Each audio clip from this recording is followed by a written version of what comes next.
वृंदावन का एक साधु अयोध्या की गलियों में बड़े प्रेम से राधे कृष्ण जपते हुए जा रहा था। तभी अयोध्या का एक साधु वहां से गुजरा।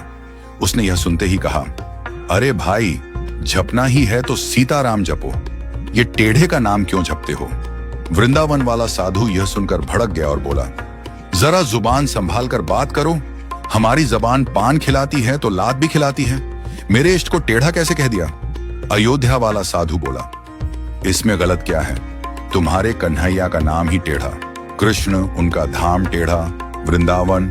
और वृंदावन वाला साधु बीच में बोल पड़ा, चलो मान लिया नाम और धाम टेढ़ा है, पर उनका काम भी टेढ़ा है, ये तुम कैसे कह रहे हो? अयोध्या वाला साधु मुस्कुराकर बोला, तो सुनो, यमुना में नहाती गोपियों के कपड़े चुराना, रास रचाना, माखन चुराना, ये कौन से सीधे लोगों के काम है? और सच बताऊं, आज तक मैंने उन्हें कभी सीधे खड़े नहीं देखा।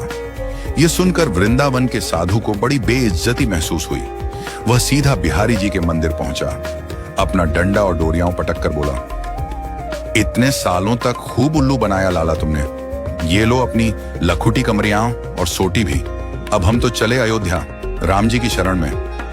बिहारी जी मंद मंद मुस्कुराते हुए उसके पीछे पीछे आए, उसकी बांह पकड़कर बोले, अरे भाई, लगता है किसी ने तुझे गलत भड़का दिया है, पर अगर जाना है तो तेरी मर्जी, बस इतना तो बता दे कि राम जी सीधे और मैं टेढ़ा क्यों? इतना कहकर बिहारी जी कुएं की तरफ नहाने चल दिए।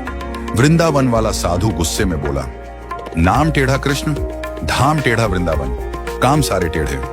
कभी कपड़े चुरा लिए, कभी गोपियों के वस्त्र, और सीधे खड़े तो आज तक किसी ने देखा ही नहीं। अपनी सारी भड़ास वह वहीं निकाल बैठा।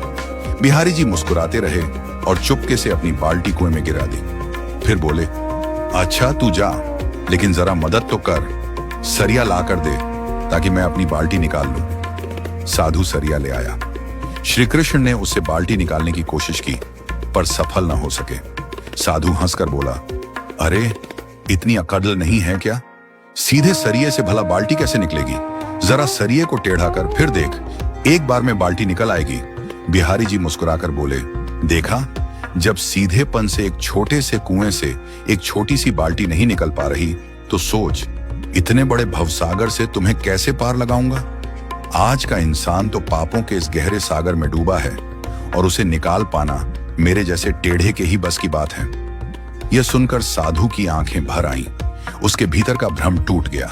वह गदगद होकर बिहारी जी के चरणों में गिर पड़ा और आंसुओं से भीगा स्वर में जपने लगा, राधे कृष्ण, राधे कृष्ण। उसकी आवाज गलियों में गूंज उठी, जय श्री राधे कृष्ण।